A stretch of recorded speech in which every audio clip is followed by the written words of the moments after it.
South Bend Schools has a brand new chief financial officer, but he isn't new to the district. He'd been working on the budget there for more than a year. We sat down with Tamid to talk about historic changes he is making for South Bend students and teachers. Good evening, everyone. This is video from the October 7th South Bend School Board meeting. I am Tamid. It was the first time Tamid presented the district's annual budget, and he didn't hold back. I will not paint a rosy picture here. We have challenging times ahead of us, for sure. Now that Tamid is officially the district's CFO, he wants to make sure the board and the public understand what taxpayer dollars are being spent on and what he's doing to save them. What do you hope to do with this role going forward? My primary focus is to maintain operational and administrative financial efficiency so that we can make the education part in terms of money bigger for our teachers and students. And in 2025, the district will have more money to spend on education. That's because for the first time in history, Tamid says the district was able to lower the amount of money it transferred from its education fund into its operations fund. Previously, it was 9.1%, meaning we used to transfer 9.1% of our education fund revenue to our operations fund. But now it's only 5.5%, one of the lowest in Indiana and probably the lowest in terms of the top 5 school districts in Indiana in size.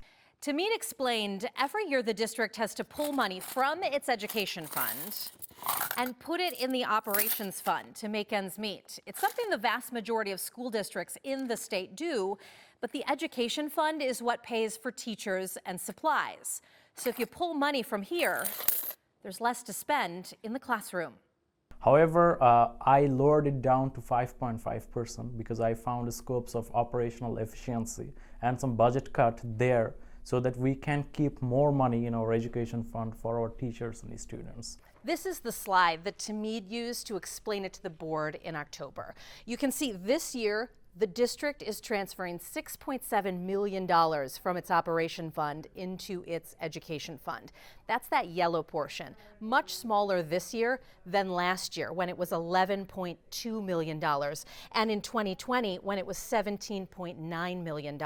What were some of the things that you were able to cut? So we cut down on some of the administrative positions, not the certified one. He says lowering some administrative positions, cutting back on contracted services, and the dissolution of the empowerment zone helped. I mean, when we have all these students in the same umbrella, definitely we will find more opportunities to save money. So overall, I mean, $5 million alone comes from the zone dissolution. Tamid hopes to find more ways to save money, and that could come by rethinking how the district is paying for its maintenance and custodial services and selling the district's unused buildings. So it would be in the district's best interest, it sounds like, to sell those properties. Yeah.